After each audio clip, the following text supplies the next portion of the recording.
Alright mga tol, pag-usapan natin ito napakahalaga po dahil sa kasalukuyan na ginagawa ng ICC. Meron pong hirit yung kampo po ng mga Duterte. Yan po ay napakahalaga pag-usapan po natin, especially kung titignan po natin ay ang pangangailangan po ng mga mahihirap ng mamamayang Pilipino. Kasi marami nagsasabi na mabuti ang layunin, especially pag sinabing Duterte, laban yan, 'di ba? Laban para sa mahirap, tama?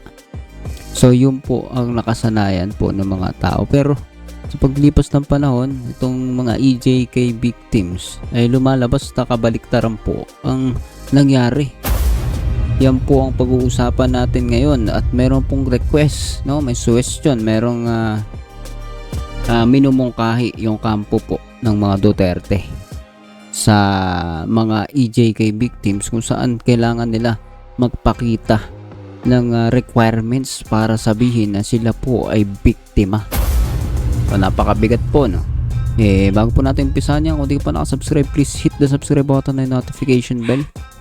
Tara po, umpisahan na po natin to.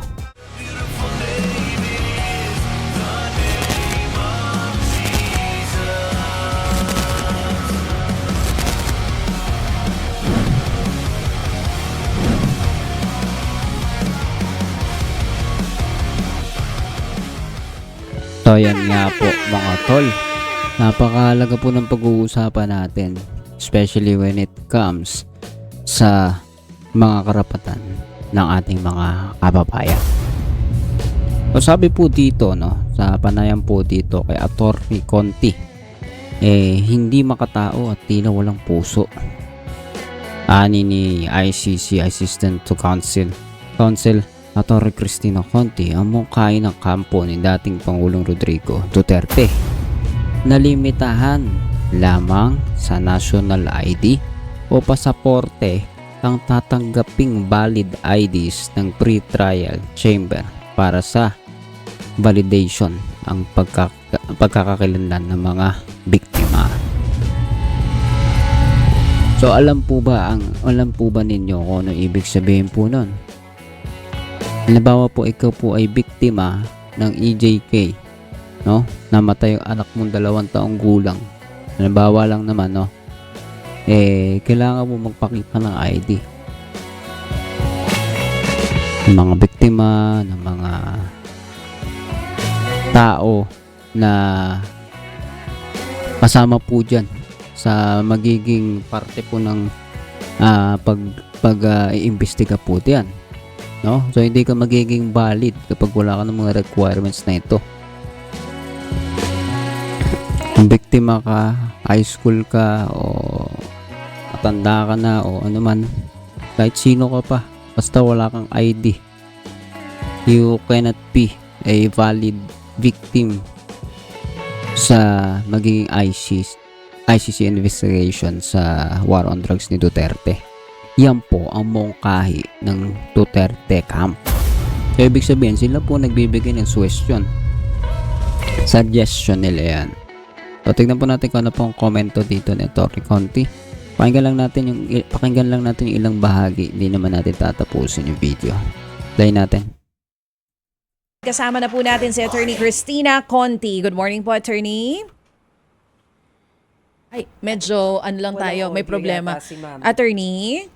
Yes, good morning. Ayun. Hello. Nasa Pilipinas na po ba kayo, Attorney?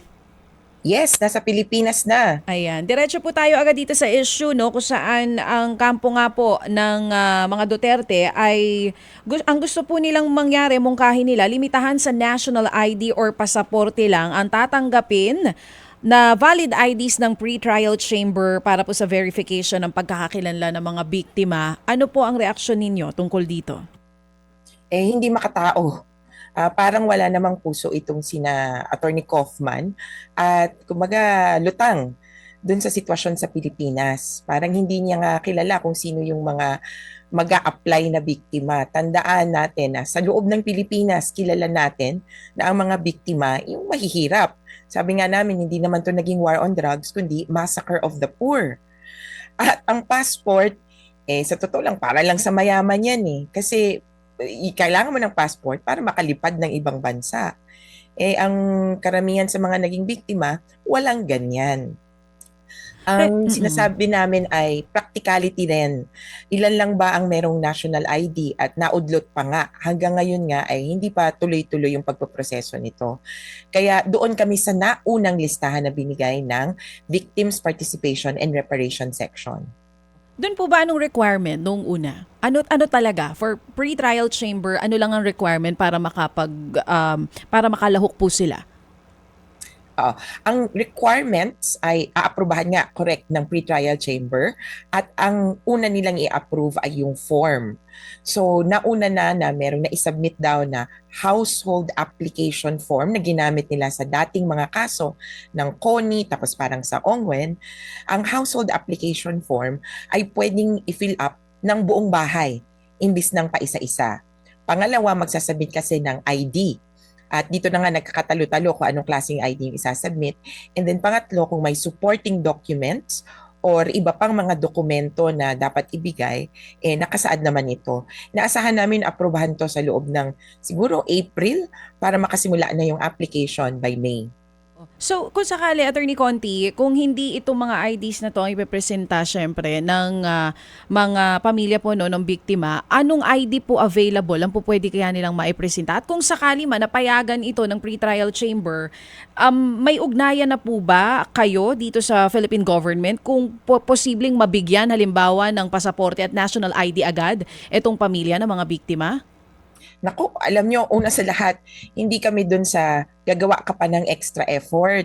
Ang sabi namin, dapat ma-mirror kung ano ba yung sitwasyon sa ngayon. Kailangan kilalanin niya ng korte at tiwala kami dahil sila ay victim-friendly court na pakikinggan nila kami. Ang sabi namin, ano bang ID na karamitan na hawak ng tao? Yung parang maximum na o yung karamihan, UMID. Kasi nandiyan yung SSS, nandiyan yung PhilHealth. Pwede din yung paisa-isang ID ng SSS, PhilHealth, Pag-ibig. Pwede din barangay ID. Pwede din local government ID. Doon sa mga nag-eskwela, kasi pwedeng itrato yung mga anak na biktima or indirect victim ng pagkamatay ng kanilang mga magulang, pwedeng school ID. Marami pang ibang ID na kumbaga hawak na natin. At sabi nga namin, yung ultimo, birth certificate dapat ay acceptable na. Kaya lang, medyo sa Pilipinas, ang hirap kasi. Para makakuha ng ID, kailangan mo ng 2 valid IDs. Para makakuha ng 2 valid IDs, kailangan mo ng ganito. Kailangan mo ng pera. Pero tingin namin, kung may alternatives, kumbaga, may listahan ng mga pwedeng ibigay bukod sa national ID tsaka passport. Actually, hindi naman kami kontra na pwedeng mag-submit ng passport at national ID. Doon kami kontra sa yun lang. Kaya yung alternatives na kapila Kaya nating hanggang pakinggan pa ng konti. pinakaunang dokumento na dapat makuha mo ay birth certificate. Kaso kinikilala din namin parang may 30 million na Pilipino na walang birth certificate. Kaya hindi tayo pwedeng lumugar doon sa, hindi, kumuha kayo. Sa amin po, kung ano ang hawak at ano ang pinakakayang gawin, yun. Total, kailangan din naman talaga ng ID. Alright mga tol. So siguro ang ganda lang muna yung pakinggan natin at lalagay naman natin yan sa comment section at sa description ng video yung full video po nito ng panayam kay Attorney Conti. So ano pong masasabi ninyo dito sa bagay po na ito? Naniniwala ba kayo na hindi ito makatao? Especially, 'di ba? Ang magiging pahirapan. Pero sabi nga nung iba, okay lang naman daw kasi ito po ay para sa kaayusan na hindi hugot ng hugot, hindi kung sino-sino lang ang ilagay na biktima kuno, no? So, ako naman naniniwala, dapat naman talaga ayusin na hindi lamang gawa-gawa yung mga biktima. Pero, not to the point na i-invalido mo yung pagkatao, identity ng isang tao. Paano nga kung wala nga ID, hindi nakapag-aaral, hindi nagkaroon ng kahit anong IDs, valid ID. May nagre-react pa dito na mayaman na daw pala siya dahil meron siyang passport. Ang pinupoint lang naman din kasi doon sa word na mayaman is at least pag i-interpret ko ang ibig sabihin ni Atty. Conti ay kalimitan na may pera ka, no? May gastos ka dyan sa pagkuha ng passport. Diba? Alam ko, di basta nakakuha dyan, kailangan, may requirement yan. At we can say na may pera ka kung nakakuha ka ng passport. Diba? Ganun naman kasimple, pero di makakuha ng iba, no? Alabasa, may passport na, no? Hindi. So, ngayon, bago tayo magpaalam mga tol, no? Simple lang naman yung usapin dito. Huwag nang pahirapan. Ikaw talagang valid, no? Yung kanilang mga testimonya at talagang beripikado. Itong mga biktima ay enough na. So, ako po yung naniniwala na tama po siya sabi ni Atty. Conti dito na kung anong meron sila, as much as possible, yun na. Pero kailangan pa rin ng identification, kaya hinihiling din naman na yung hahanapin sa kanila ay yung hindi na pahihirapan itong ating mga kababayan. Enough na yung naging pagdurusa nila. So sila po ay talagang naging parte ng kriminalidad dito po sa drug war. So ikaw, anong masasabi mo sa usapin na ito? Comment down below at pag-usapan natin patuloy yan sa comment section, and please do not forget to hit the subscribe button and notification bell para updated ka palagi sa mga videos nating parating. Tara, magpapaalam na po pala ako. Ang sabi ko na naman, tara. Yeah, goodbye. See you ulit sa susunod na video.